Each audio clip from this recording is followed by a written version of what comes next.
Alrighty, time for Duelist Kingdom action, and it's what you would almost basically call a main event match in this one. Yugi taking on none other than Marik, his Battle City arch nemesis, as Ninjutsu Art Notebook. I'll have to make that deck someday, the Ninjutsu deck. So they got a lot of cool monsters in there. I don't really know nothing about how that deck actually functions or works, but they're cool monsters, and nothing better than a good archetype. Alright, oh, that's a very good starting hand for Yugi. Swords of Revealing Light, he's got Toric there, he's got Summon Skull. So we could be seeing Summon Skull very early here. Let me check where both of these players are ranked. I know Marik's quite high up. Yugi had a very bad start to the season, but he's kind of turned around a bit, as Marik goes with a face down defense. I'm just pulling up my Yugi. Okay, Yugi is 24th. Marik is 8th. So 8th against 24th. As Yugi tributes Toric and brings out Summon Skull. So you would pretty much say that you would think that Marik would win this. Marik was on top for a while as well. Yugi was dead last at one point as well.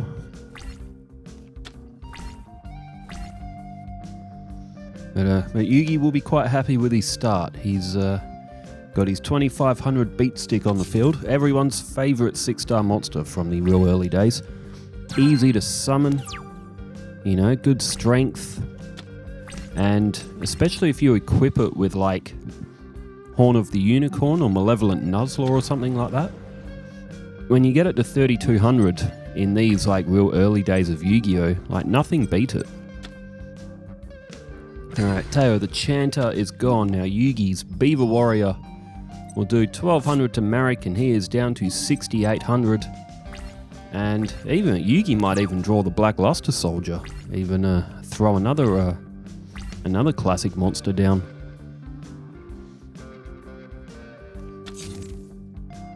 Alright, another face down defense from Marik. Yugi's Sword of Revealing Light has elapsed 3 turns. It's now off the field. There's Multiply. And Silver Fang comes to the field. Marik, again, only going for a defense. Marik is not going to be able to defend for much longer. It's Pharaonic Protector. 12 and 12 is 24, so Marik will be down to 4,400 life points. He's nearly half his life points down. Still early in this match, and well, with the comebacks that we've seen in recent weeks, no duel is finished until that player hits 0. They always have a chance to come back, as we've seen with Mai against Weevil. We saw it with Bandit Keith yesterday when he was against Axel in that 3rd match. That was a crazy comeback that he pulled off. 1200 for Beaver Warrior is defeated by Skull Mariner, which is 1600. So Marik trying to fight back here, but there's Shift. Yugi would have loved if Beaver Warrior could have stayed on the field for one more turn. He would have been able to get Gaia the Fierce Knight down, but it was not to be. Skull Mariner destroyed by Summon Skull, and another 1200. This is going to put Marik to 2300. And I tell you what an opening for Yugi here. If he can get that Summon Skull early, he will be tough to beat physically. Of course, Marik could. Oh, there's Offerings to the Doomed. And Yugi plays. Oh, he's activated Shift. What exactly does that do? Oh, wow. Switch the target of the effect to another monster. Oh, he's swapping it to Silver Fang. I had no idea that's what that card actually did. I don't think I've ever actually seen that card activated in any Yu-Gi-Oh duel that we've ever done. Wow, that is actually a really good card. I never realized Shift could actually be that useful. Okay, Solitude is destroyed by Summon Skull. I thought Shift was just a throwaway. I never properly read its effect. I was just like, wow, Well, that's a surprise, and a good surprise. I might consider that card for some early model decks. Yugi draws Winged Dragon, Guardian of the Fortress, but it doesn't matter. Marik's got nothing on his field. He didn't play anything else. He does have a few high-level monsters, but wow, what an opening win for Yugi in that first match. Very unexpected, given where they both are on the tables. It was a very quick match as well. I haven't got my phone open. I was ready this time. I was like, I'm going to open comments as soon as the match is about to end. Demi Henning says, wow, what a comeback and amazing performance by both players. That was for Axel and Keith. Moonwolfie says, it was a good duel. That was a Ishizu and Cyrus match. That was a really good match, despite the second game going a bit berserk with the glitches it had. SCH292 says, Keith should be given Solomon Judgment. I think that might be banned. Yeah, I get the feeling that might actually be a banned card on this. There it is. Okay, Marik's perspective this time. He started off with the defense. I'll quickly check that with Solemn Judgment.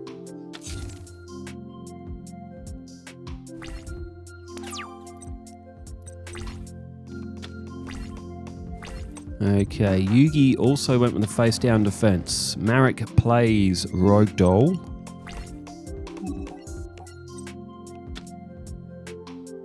And, it was Sangan. Yugi played Sangan against Kaiba in the very first duel, which is why he has it. Solemn Judgment. Oops. Having a quick search for that now.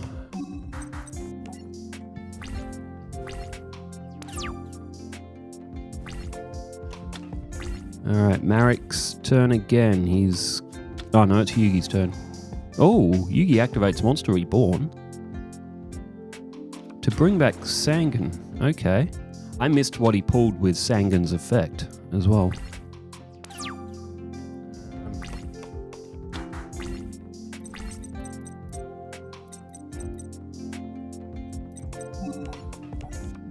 Oh no, it's not banned. When a monster would be summoned or a spell trap card is activated, pay half your life points to negate the summon or activation.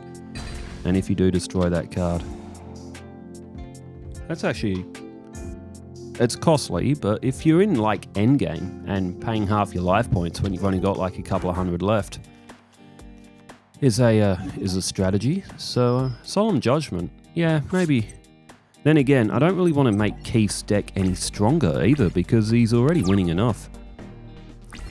Oh, and the exchange spell card, the Pillager, was an animatic card, only in the anime, but exchange is the same effect to represent Pillager.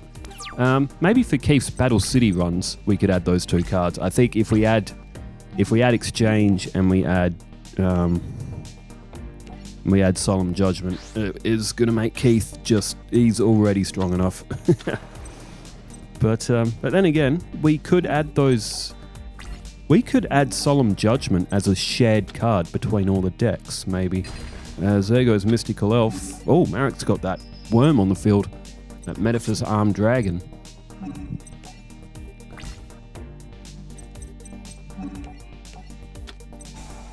I wouldn't mind when we hit maybe like round 16 or something, or just after round 16, the halfway point of the tournament. I reckon we should shake up the shared cards. Give them all some new... So like how they've got like One Day of Peace and all that maybe. Maybe we could take out like... we could take out maybe Mask of Weakness and give everyone Solemn Judgment or something like that, just to change it up a little bit for the shared cards. Oh my goodness, Yugi's got 5 cards face down. You'd almost have to guarantee one of them is Mirror Force. Alright, Marik sets Teo the Chanter.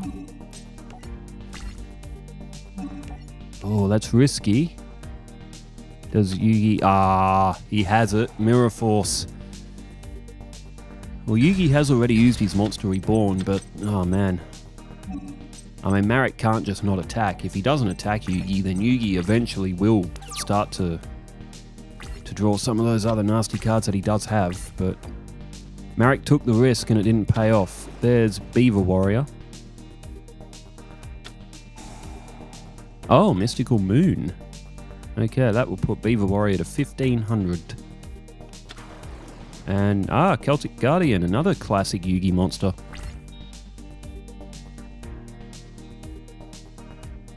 And Teo the Chanter face down, so Beaver Warrior will get rid of that. And now 1400 going to come off Marik. It'll put him to 6600. Super Palco says, what did we learn today, kids? If you gamble too much, you get burned. So never start gambling, it's bad. By the way, the table at the end was not updated. Oh, did I probably put the wrong image in or something. I was rushing last night to try to get that one duel out. So, yeah, I probably grabbed the wrong image. Alright, Boganian was drawn by Marik, but he played that which feeds on life. I can actually check that just now. Yeah, it's updated on my screen. I probably pulled the wrong image out of the screenshots folder. Alright, Dark Geroid comes to the field. And that can lower one monster by 7... Was it 7? No, 800. So Beaver Warrior down to 700 attack. The Dark Geroid might be able to get a win here. Although Dark Geroid was 1500 defense. But then again, I guess you don't want Yugi having two monsters on the field. Gaia the Fierce Knight, Dark Magician, you know, he's got... If he gets one of them to the field, it'll be very difficult to get off. Alright, Dark Geroid is destroyed by Celtic Guardian. I mean, they're nearly level on life points, so... Oh, there's Shard of Greed. Well, if Marik can have that on the field for 2 turns, he'll be able to draw 2 more cards. I don't know, maybe he should have gone defensively with Dark Geroid, although he did get... But then again, Yugi could always... He could get over 1500 without much problem, so getting rid of one of the monsters attacking you could actually save life points. Alright, end phase. Turn change back to Marik. He draws... there we go. Skull Mariner. 1600. He might be able to get back into this one now.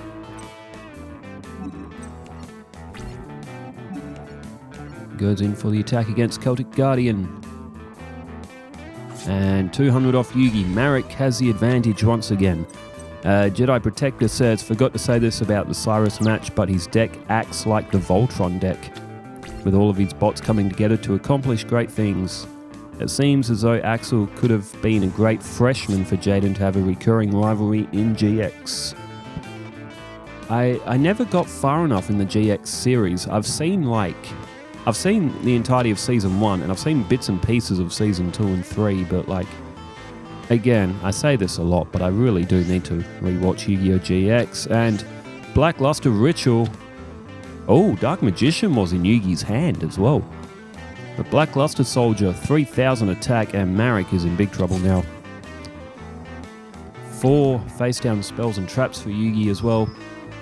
I think Marik's Shard of Greed might be at 2 turns after this. End phase, turn change. Marik drew a Magic Jammer, that's no good for him. There's... Oh, he's got Drillago, but... Alright, down goes... Oh, Drillago to attack mode. Oh, that can attack directly all face-up monsters. Wait, hang on, no it doesn't. No, because I've done that before as well with Drillago. And it looks like our player did it as well. With Drillago, that can only attack directly if your opponent doesn't control any other monsters other than 1900 or more attacks. Or 1600. No, it's 1900, isn't it? And whatever it is. But because Yugi's controlling magic and trap cards, Drillago can't attack directly. Wow, Yugi, no chill. Destroys Drillago anyway. But Marik is completely lost here. The first sarcophagus, the second sarcophagus. He's got the third in his hand. If Yugi, if Marik even drew draw all that, it doesn't really matter because Black Luster Soldier is still stronger. Spirit of the Pharaoh is only 2500. Still a good card though, but not strong enough. Alright, Yugi goes in for Curtain of the Dark Ones, and I tell you what. Alright, Jonathan Priestley says Keith cheated on the last match. Well, it was a uniquely good comeback that he made. Alright, the third sarcophagus is played, so Marik will get his Spirit of the Pharaoh to the field, but it can't do anything.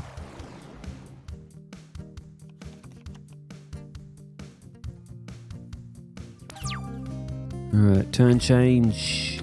Phantasm Spiral Dragon.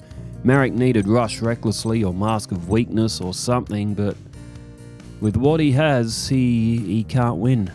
Amazingly, well, the duel isn't over yet. You never know what will happen in this game, but it looks like Marik is going to concede defeat in this second match, and that will put Yugi up 2-0. I never would have thought Yugi would be up 2-0 against Marik, considering how good Marik has been throughout the tournament so far. Yugi had a horrible start, but he's won like his last 4 or 5 games in a row. Really revitalized his season. Emperor Pikachu says, wow, what a comeback win for Keith, a match for the ages, as Catapult Turtle went to the graveyard for Yugi, the effect of Helpoema. Sir Aaron Game Guy says, looks like Axel was just quicker on the draw this time, and good old-fashioned shootout between those two. Another defense from Marik, Guardian of the Labyrinth. He won't be able to defend like this forever. Yugi eventually will draw another monster.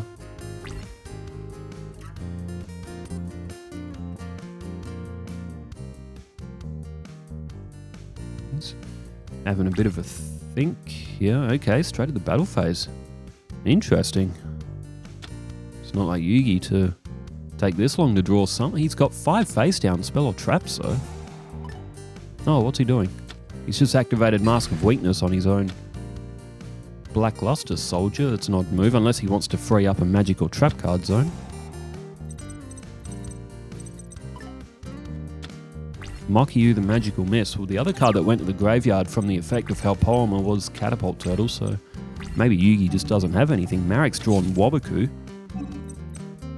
so he might buy himself another turn. Marik's hanging on to this duel with with everything he's got. Saxpack Ab says, I vaguely recall Launcher Spider having a toy out. That was an honor normally reserved for the big name cards like Dark Magician or Blue Eyes, but Launcher Spider was never really in the show. Like, people saw that design and said, yeah, kids will like that. I remember there being a Flame Swordsman toy, which made sense, but there was also Rude Kaiser.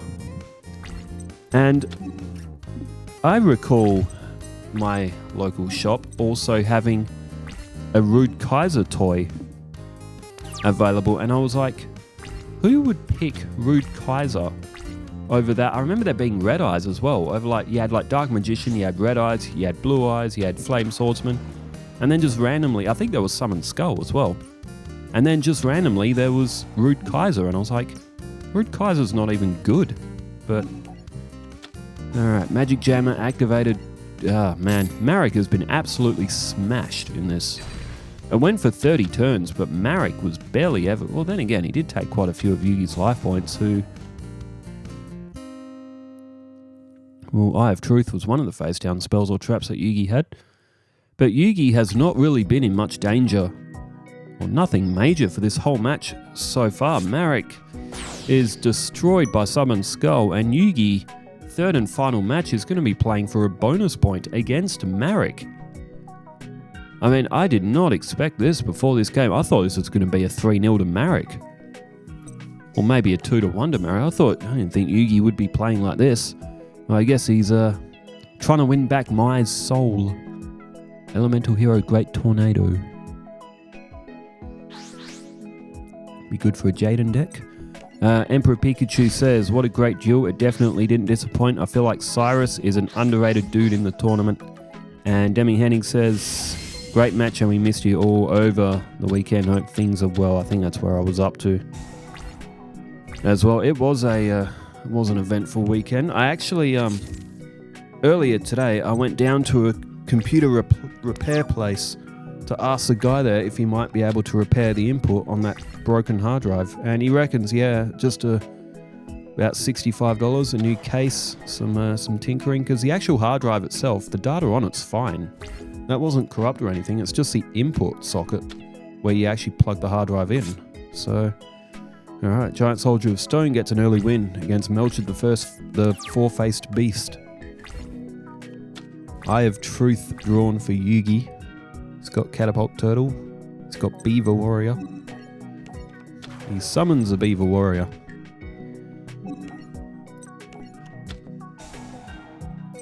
Well, and unfortunately for Marik, he's Melchor the Four-Faced Beast will not make it through the turn. 1900 of Beaver Warrior wins Yugi another 400 points closer to a bonus point. Yugi does have one bonus point already. At the very end of the season, after all the games are done, we will recount the bonus points just to make sure we have got it correct as well. Because no doubt I am absolutely going to butcher that at some point. Okay, tribute. Giant Soldier of Stone tributed for the Catapult Turtle. Catapult Turtle's effect can be somewhat useful as well. Oh, Soul Tiger. Very nice defense for Marik. 2100. Yugi's got Blackluster Soldier. Again, sitting in his hand.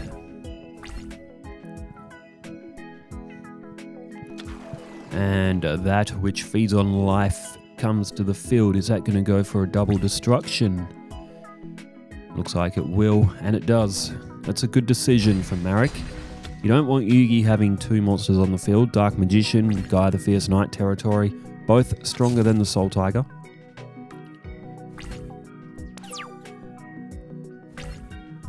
Okay, Horn of Heaven. Could be useful if Marik tributes and gets something good to the field. Catapult Turtle could be sacrificed. Alright, what does Marik have this time? Face down spell or trap. And a face down defense as well. To the end phase, turn change over. 7 tools of the bandit for Yugi. Not drawing any other monsters. And it's danger zone here for Yugi. If he has to sacrifice his Catapult Turtle, Marik with 2 monsters on the field means he can get one of those, that Phantasm, and this is what I meant. Which one is it? Metaphys Armed Dragon. Yugi has got to use Horn of Heaven now, so his defense in Catapult Turtle will be sacrificed, but Marik's 2800 will be destroyed.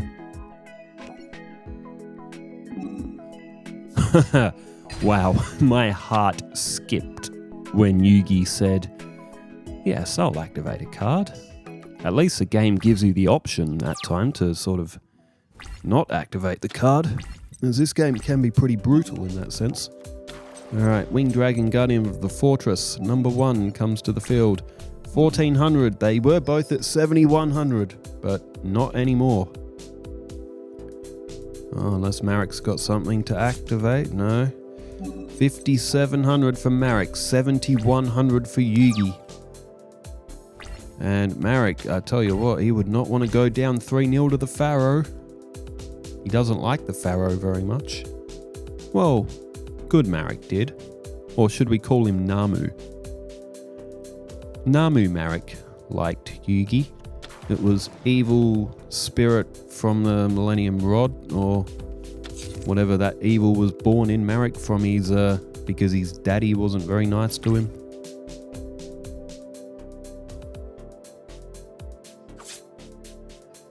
Okay, Winged Dragon, Guardian of the Fortress is destroyed.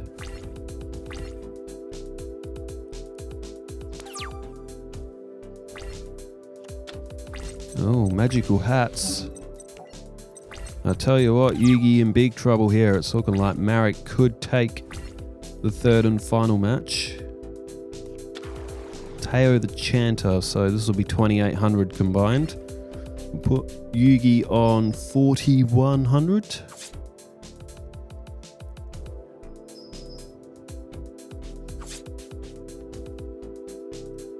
Not gonna lie though, Marik's upbringing in that tomb, you know, that doesn't sound like a very interesting life. I don't blame Marik for wanting more and being greedy. Well, I wouldn't even really call it greed. Who wants to live in a tomb for your whole life? That's why the Gravekeeper's deck goes so well with Marik, or even Odeon. Alright, 1600 for Rogue Doll, 1300 life points remaining for Yugi. If Yugi does not draw a monster here, he will lose on the next turn. Ah, Horn Imp, good draw. He's got Monster Recovery, but if he uses Monster Recovery though, he's already used his normal summon for this turn. So he could... No, he's gone with Magical Hats. Now that will put the Horn Imp to defense mode. It's only got 1000 defense. Oh, Yugi didn't attack Teo the Chanter. Oh, then again, Marik does have 3 face down cards, so attacking would be a risk. Well, this might get Yugi through the turn.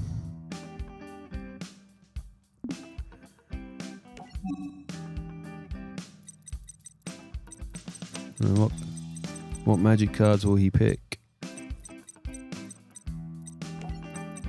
Burning Land. Well, that's pretty much useless to him now, Burning Land. And goes with Mokyu the Magical Mist. Okay, so 2 face down spell or traps in Yugi's monster zone will protect him here. But he's got Horn Imp there as well. Horn Imp is in the middle. It's only got 1000 defense. If it gets hit by either one of these attacks, it will be destroyed. Oh, Marik. He's missed the first one. 50-50 for him here because it randomly generates. Marik. Oh, he's missed.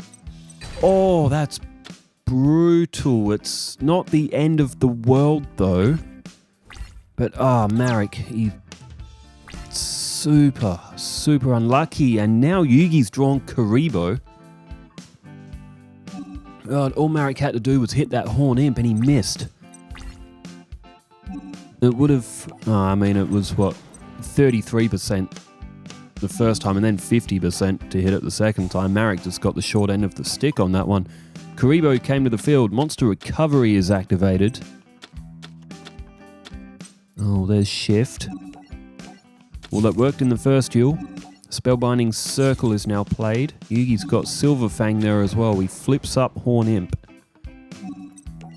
He's still got a summon if he wants... Oh no, he summoned Kuribo already.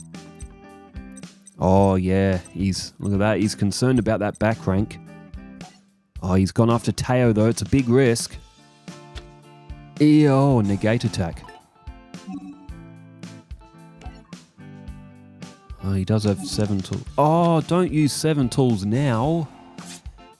I guess he kind of has to though, doesn't he?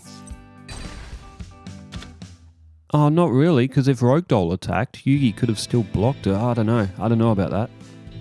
I mean, Teo... Okay, there we go. Teo the Chanter's gone. Yugi's only got 300 life points. He's got a Spellbinding Circle. If Yugi got hit by Rogue Doll here, he would have ran out of life points. It all depends on what Marik plays here. Still 4 cards in hand. Oh, straight to the battle phase. Okay. Rogue Doll in for the attack. Yugi has to activate his Spellbinding Circle, otherwise he'll lose here. Alright, Rogue Doll is trapped. Yugi, though, he's only got Silver Fang available in his hand. If Marik draws Helpoema, if he draws Gilgarth, Boganian, Black Magic Ritual is drawn. Yugi summons Silver Fang. Even if Marik drew... what else does he have? Mystic Clown, I think that's floating around in his deck somewhere. 5 cards in hand for Marik. He throws down another face-down spell or trap. Maybe doing a bit of what Yugi did in the second game, where he's got a lot of cards, he just hasn't got anything. I mean, his Rogue Doll's trapped, so... And Yugi's just drawn Horn of the Unicorn. He played this in the anime quite a few times, this combo. Or was it? Oh no, maybe it was only once. Horn Imp. He played it on Horn Imp, didn't he? I'm sure he did. He played it on Feral Imp against Mako. Oh, maybe he didn't. Anyway, Horn Imp with the Horn of the Unicorn is at 2000 attack. Yugi only has 300 life points, but you just feel like... Oh... Okay, Mystical Space Typhoon gets rid of Horn of the Unicorn, which will make its way back to the top of Yugi's deck. And, Marik plays Revival Jam, 1500. Activates Pharaoh's Treasure.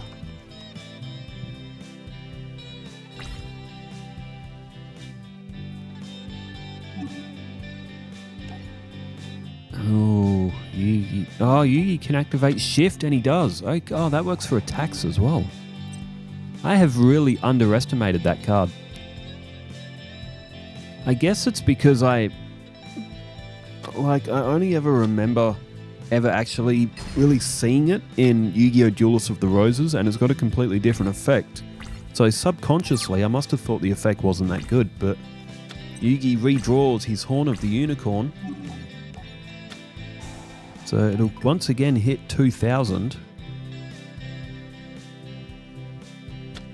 Ah, well done, Marik. Well done. Magic Jammer. There's another one of those face down cards, and now that Horn of the Unicorn is gone for good. Yugi swaps Horn Imp back to defense mode.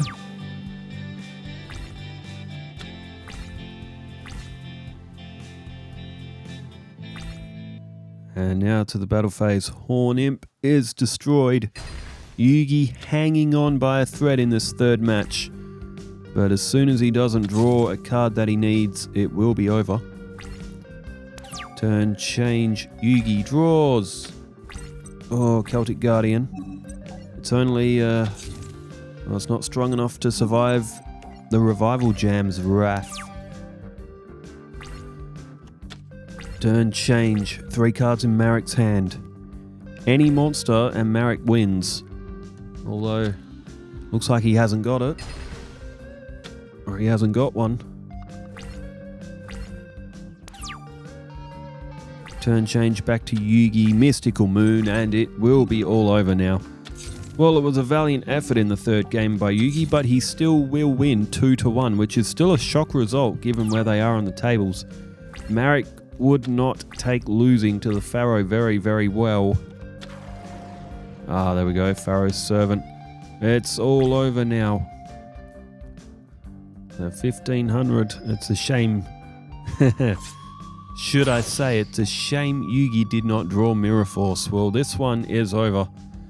And it's 2-1 for Yugi, so it's still a good result for him. Let's see who's playing next. It is Rebecca and Tristan. Oh, that could be fun. Johnny Steps and Mokuba, Serenity and the Big Five, Jaden and Bashan. Jaden and Bashan should be fun. Well, anyway, that's all for me in this one. There's Rebecca and Tristan coming up after this one as well. Thanks everyone for tuning in, wherever you are in the world. What do I usually say at the end? Wherever you are in the world, stay safe, take care, farewell. Wow, what a brain fart.